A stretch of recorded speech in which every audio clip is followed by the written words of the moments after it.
Dak li għażlet tagħmel Janice Ketkuti fil-verità mar kontra l-interess tan-nisa fil-politika. Kim dan il-messaġġ skjettu dirett li l-editorjal tal-Gazzetta The Malt Independent għażel li jindirizza l-manuvra ta' Janice Ketkuti u l-Partit Nazzjonalista biex ma titfax isimha l-elezzjonijiet każwali u titla' minflok bil-mekkaniżmu favur rappreżentanzi siet ugwali bejn is-sessi fil-Parlament. Dan biex bekk jitla' raġel minfloka. L-editur ta' The Malta Independent sostna kif din il-manuvra spiċċat imminat lil mar oħra kandidata fil-Partit Nazzjonalista li f'dan il-każ kienet Emma Portelli Bonnici.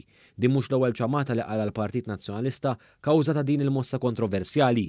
Ftit tal-jimilu laqda favur l-emanċipazzjoni tan-nisa, il-Malta Women's Lobby fissret din il-manuvra bħala daqqa ta' ħarta għal rappreżentazzjoni iżjed ġusta fl-ogħla istituzzjoni tal-pajjiż.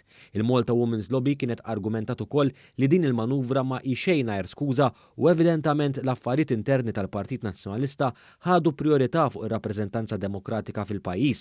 Tal-istess ħsieb kien l-editur ta' The Malt Independent hekk kif tenna li l-mod ta' kif is-sistema kienet manipolata tindika wkoll il-Partit Nazzjonalista jrid in-nisa fil-Parlament Malti sempliċiment għall-ġeneru tagħhom u mhux għax verament jemmen fil-kapaċitajiet tagħhom u fuq dak li għandhom xjoffru lill-politika Maltija. L-editorjal tkellem ukoll fuq is-supposti ġdid fil-Partit Nazzjonalista.